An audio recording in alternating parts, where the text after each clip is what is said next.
back, guys. Today we're gonna strip down the bike.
All right, just got everything out.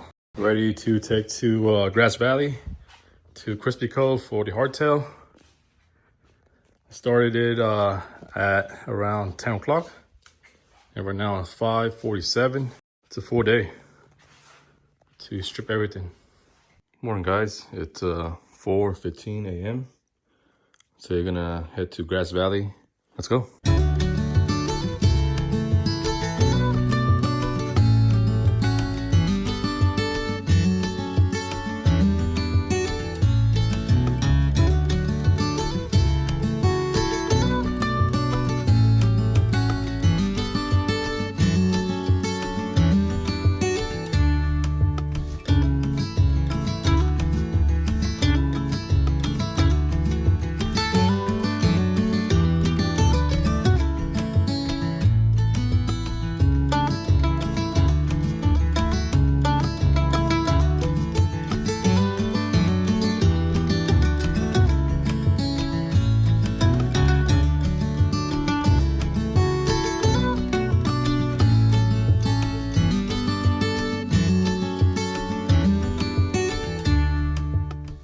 All right, back at Krispy. Today we're gonna do the hardtail for the Evo. Hardtail. You gotta look hard. You're a hardtail. All right, show us the product. Okay, so first and foremost, this, if you have a soft tail, is gonna look like this, where it still has that hardtail look, but it moves. You know, there's cool dads nowadays, but we're not trying to be cool dads. I mean, we are trying to be cool dads. And now we have this. So instead of being like your old man with a soft tail, you can be like tough guy with a hardtail. I'm trying to make jokes. They're not landing. It's okay. We might even try that again because that was kind of lame, but whatever. Now, dude, one shot only.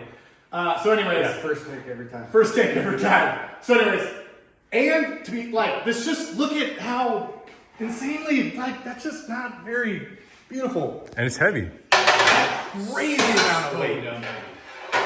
But now, when you come into this, you get rid of all this stuff, all this plating up here goes away because we come in, boom, boom. And you get, which is basically a replica cast piece that this would have come on pan heads, and same with our axle plates. Replica cast, just like a pan head. And these are all made in Washington in the USA. So by Hardtail choppers. The install is super easy.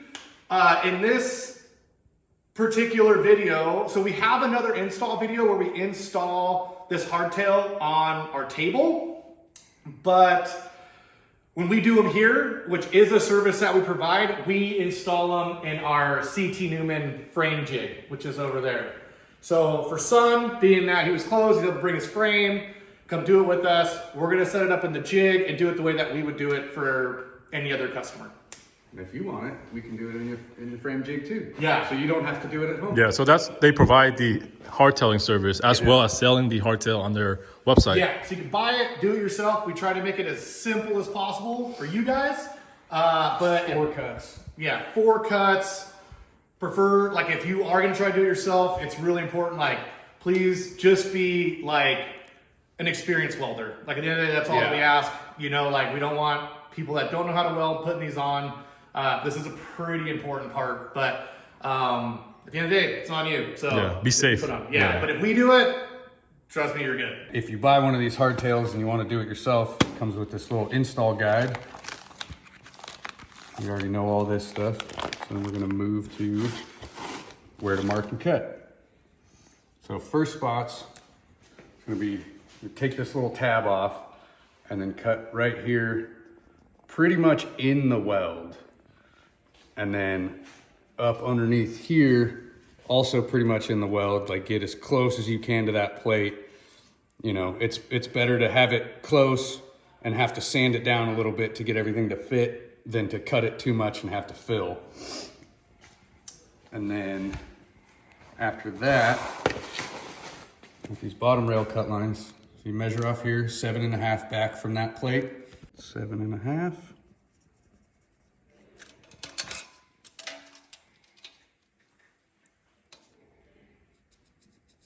Seven and a half. Oh, that's kind of a little bit of grime in there. When you go to cut, only cut like 7/8 of the way through with the cutoff wheel, and then use the Sawzall. Because if that thing pinches, they like to spring out on you, and if it pinches on the cutoff wheel, that's no good. You can get seriously hurt.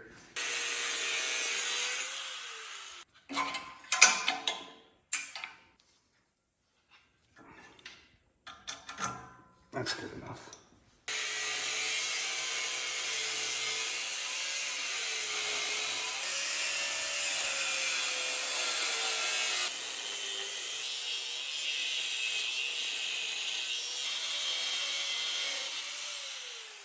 I'll leave just a little piece like that so that it doesn't pinch on you when you cut through, or at least hopefully it doesn't. This might rattle you to death, but it's not going to spring back. Dang, that was fast. Just a little nugget. This one's kind of a pain. I'm going to go up. Maybe.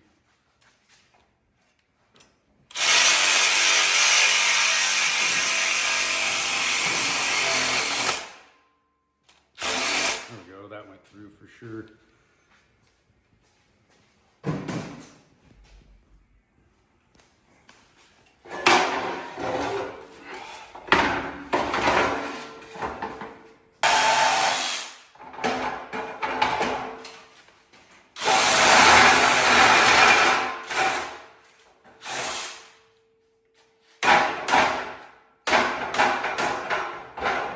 Get off of there. There you go. So yeah, should be left with something like that. Now it's time to square it up and wire wheel this powder coat off so that we can get a clean spot to weld.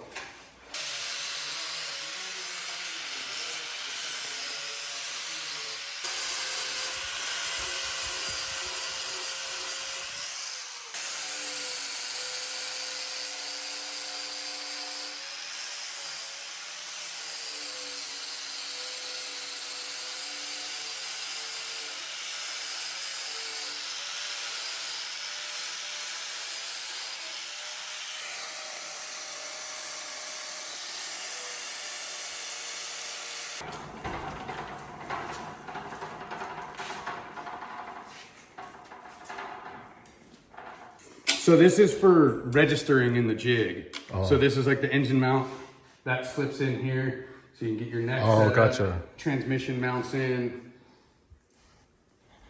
all that good stuff. Make sure everything's level and straight and.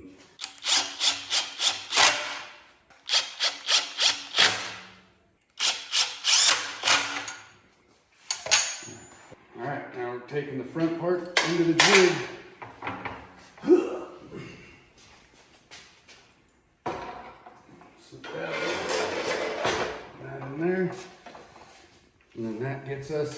at least to start. And just because the ground isn't level, try and, we're 0.3 up. And I like to try and get that because there is a little bit of wiggle room. Where's this thing? Oh, dang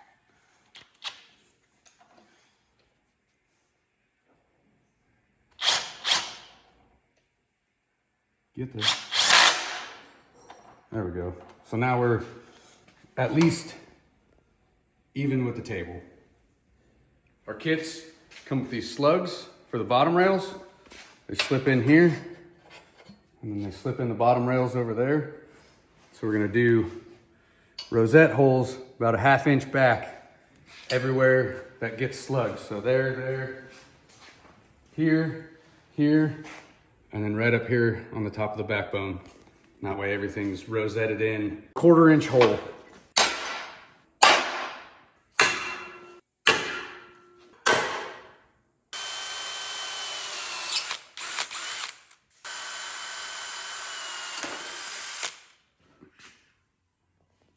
Wow. And then yeah, cut, board on the inside and machined on the outside. That's before, and right here is the after, pretty much. Nice and clean.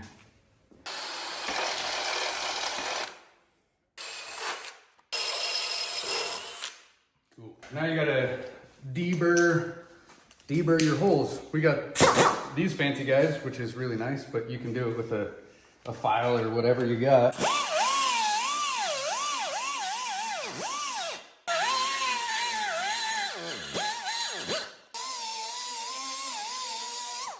Take your slug, just make sure it fits, slides in nice and easy, not too loose. Does it stop in there when it goes in? Yep. Yeah, it's got a little stop right there. Oh, perfect. So you know And not then to go too far in, right? Right, and then the other piece slips on over that. It's like a 15 thou cut. It's like almost nothing, but it's just enough to stop it. So That's cool. yeah, deburr and then clean it and make sure you got that your slug fits.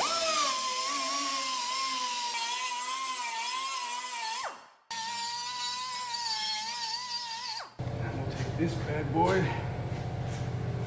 This part's kind of a pain in this because you gotta like sneak it around there, back underneath. And hopefully this should. Oh, it's not doing that. Most common things that happens is these frame rails, once you cut it, they like to spring out. And it's just a thing that happens. Sometimes they don't, most of the time they do. So what I like to do is just take a clamp and just kind of squish it back into place. Well, got that worked out. It's a little bit tight because the tension of those bottom rails trying to spring back out at you, but that's not too bad. Yep, just gotta use the clamp if it's spread out. Take this guy, just kind of.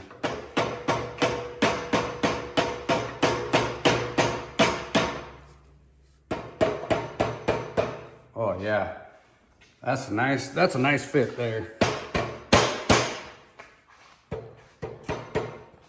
Cool, I like that.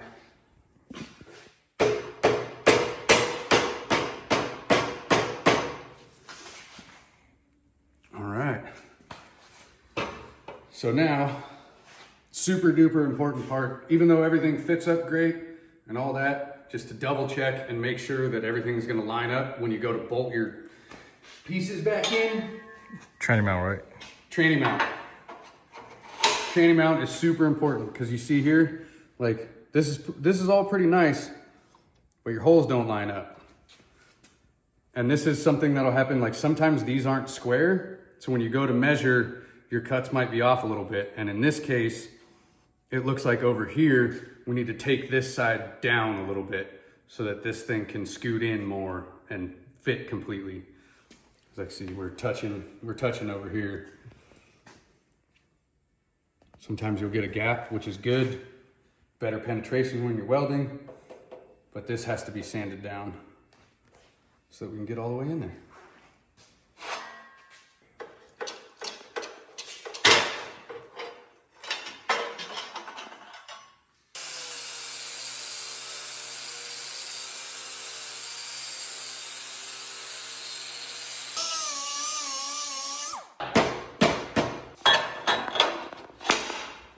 There we go. Now we're all lined up. That's the flavor.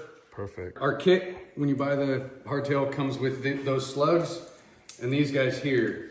So this is also part of the registration, is making sure that your transmission support mount lines up with the old shock mount. You don't have to tighten these down super hard. Just want to make sure they go in, which they do. So cool. That's all going to register, which is nice. So when Christian at CT Newman made his jig and fixture, he made it where it has registration marks at the engine, the transmission, the tail system, this. Yeah, can you see them? Yep. All to panhead specs. And what we found when we went into the Evo frame, which shovel frames register all the same, and even the Softail frames did the same thing, registered. So this frame, when it's done with our hardtail, is basically the exact same geometry as a panhead frame, which if you're trying to build an old school chopper and you like the way old panheads look, well, guess what? An Evolution will have the same look, stance, geometry too. You just put the right parts around it and you got it. So with the way that we do it in this jig, obviously we have all the registration marks, which means we can get a line side to side, upright, whatever. But once again, if you look at our video on YouTube, we show you how to do it on the table. We show all the measurements that we like to take, and we also advise that you get like a digital level, and nowadays they're hella cheap. You can get them for, I don't know, 20 bucks or whatever, but maybe get a $50 one so it's a little bit better and accurate. And then you just level up all the way back. So you want to make sure from front to back, you're sitting square, and then when you come down the neck, you want to make sure that you're registering, you know, you're not off to one side. But usually if you make your cuts right and you use your transmission plate, and when you bolt into the shock mounts, it just, everything registers up. It's like pretty hard to screw up. And if you do, and you call us, we might not be so kind. No, I'm just kidding. We would totally help you out and try to work out what you need to do to fix it. But yeah, we're just spoiled with this. Got everything in place, everything's bolted up, should be registered. And I like to just, you know, just double check that we're straight. If I can make it work. We're at about 50 there, 50 to the top of the sissy bar mount, 50 to the top of the sissy bar mount. We're good to go. Time to weld. Tuck the beard in so I don't light it on fire. What we'll do is we'll do a couple tacks, double check, make sure everything's good, and then you just weld what you can in the jig. So tops around here, and then whatever I can reach in here, and then we'll pull it and weld the bottom sides.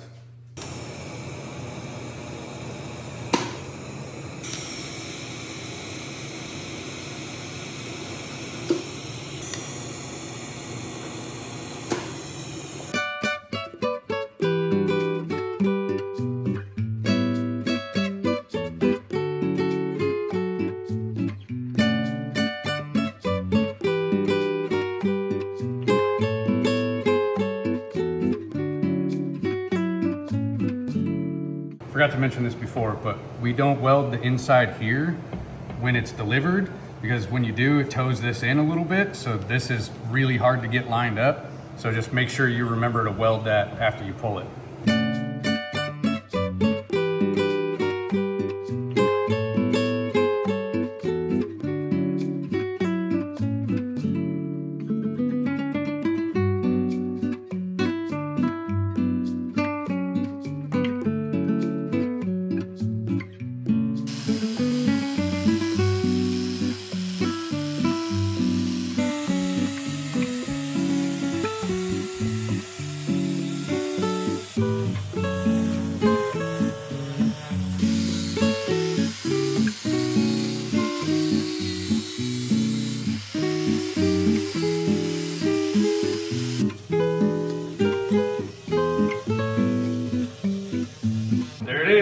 All done. All done. Super clean. Ben the professional.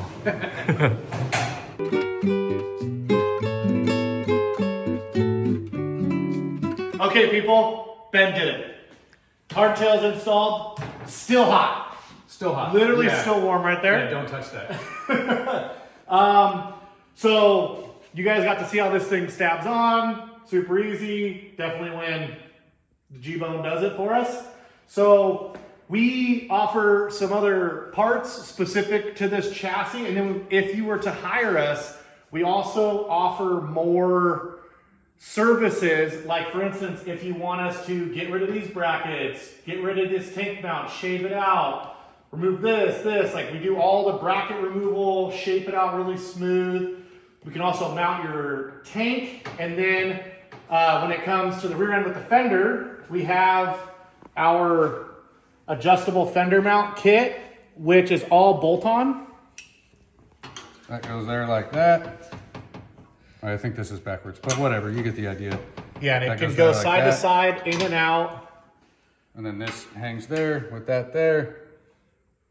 Once again, side to side, in and out. So basically your fender, like you don't have to fabricate any custom bracketry.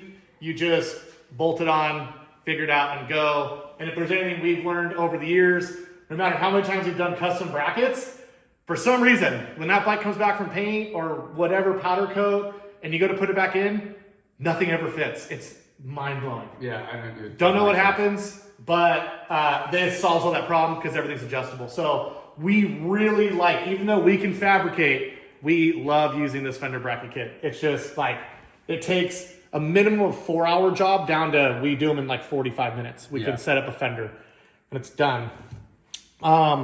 We also offer our brake hanger kit, which comes with a weld-on brackito that goes there. That there. Super clean. We have these in 3 different styles. We have, this is our slotted style. We have a solid, and then we have one that has speed holes. I really like the speed hole one, which we're not showing, so you have to go to the website, crispychoppers.com, to check it out. If you run like your standard rotor with all the holes in it, do the speed hole setup, like blends out. You can't even see the bracket. It's super cool. When running these, we prefer performance machine calipers, which we sell on our website too. And they bolt up here, but also like GMA, like everybody has the same mounting holes for rear calipers. So for the most part, if it's aftermarket, you know, 2-hole style, it'll work up with this. Dude, sticking with brakes, we also offer this weld-on bracket too, and this will be for the stock brake, which you'll probably be doing, right? So Yeah, stock Evo. stock Evo. So Son will be getting one of these because the build he's doing, he's holding on to a lot of the stock stuff to show that you don't have to go crazy to build a super crazy chopper, right? Yep. I'm not giving away too much, right? Am I? No, you're good. Good. Oil tanks now. So we have made it so that if you wanted to get rid of the stock horseshoe bag, like say you're running an open belt drive and you want to run an early style, this is cut up for an example, but you want to run an early style horseshoe, which they're a little bit narrow, but they are taller. We make this bracket right here. That basically makes it the same as the early guys, which I don't know if they'll actually be able to fit it on there. This but thing's all dimpled weird. So to get that to fit up right, we made that guy. yeah, so then you can rock the stock setup, which what we then advise is our battery tray for the horseshoe oil tank, which is a nice big thick piece of stainless. Comes with these rods. I don't have any little batteries right now, but this clamps your battery down. You've got your 2 breaker setups, or you can run 1 or 2 the way that we have the holes set up on there. And then you can mount up a horseshoe, like an early style horseshoe bag in your Big Twin Evo build. Will these work for stock oil tank? Not for Not for yours. a stock Evo. Okay. No, and yours, you still have enough space in there to get like a really small battery, and it's got a base, and you can still kind of rock the stock strap. So if you stay with the stock gotcha. thing, Because no matter what, with the seat, you're gonna wanna run a lower profile battery because the Softail seats had a big dimple in them for the big battery. Yeah. So you'll probably wanna run like a good, like a lithium, you know, one of those high power anti-gravities or whatever. And then also what we're gonna be giving Son too is we make a bracket that holds the back of the... This goes this way with this guy, right? I don't remember which side this goes on, but it ends up being like that, which also works with the fender mount kit. Yeah. So you have your rear support for your oil bag, for the stock Evo oil bag, and our fender mount kit all in one go. And since we're on the subject, we make the fender mount kit for round fenders or flat fenders, and all of our round fender kits come with spacers For the rib fender. for when you're running a Wassel or a ribbed fender. Gotcha. So they all come with that. So, and everything comes with hardware too. And then hopefully everybody's sticking around for the creme de la creme. Ooh, our new beautiful 3/4 axle, which yes, oh God, I almost hit myself in the face. Yeah, you'll be running this with the stock wheel. It's totally fine, doesn't get in the way. And what this does is any type of, especially early axle plate setup, these are which you learned on your last build. We sent you one of our axles and he had the 3/4 opening, but most early, especially cast axle plates are actually 7/8 of an inch opening. So that's what that does. It fills in that right there, and we do it the same on this side. And basically our design aspect for this was to look like, if you look at any early drum brake setups, they have this like, that goes through the drum, it comes out and it's got a big nut on it, this like stamped lock washer, a cool castle nut and a pin. So we kind of mimicked that, you know, pre 72, I guess 72 was the last year at drum back. We kind of mimicked what they did, but in a 3/4 inch axle, obviously super functional, lines you up, gets you nice and even. And our spacing's really good because if you get this done by us or get our hardtail, your stock axle will not work. They're way too long. And if you see guys out there with a bunch of spacers on their axles trying to make up for that axle length, this fixes that. And then see the fitment on this bad boy. And dude, and we even machine all the way down to machining the nut. It's all stainless steel. This thing's as good as it gets, dude. Super stoked. Because I can tell you like how many bikes I built where it's always having the issue with axles. When you put this on, make sure that you got the flat here for your axle adjuster too. Yeah. So it can go both ways, but you don't want it to. There we go.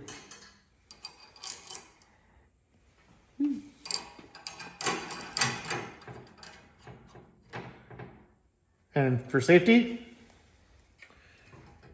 put your pin in. Beautiful. It's that simple.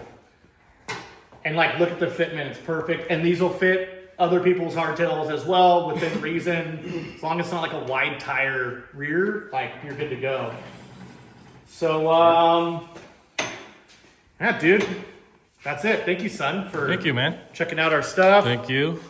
Hell yeah. Thank you. Can't wait to put it together. Yeah. Can't wait to see.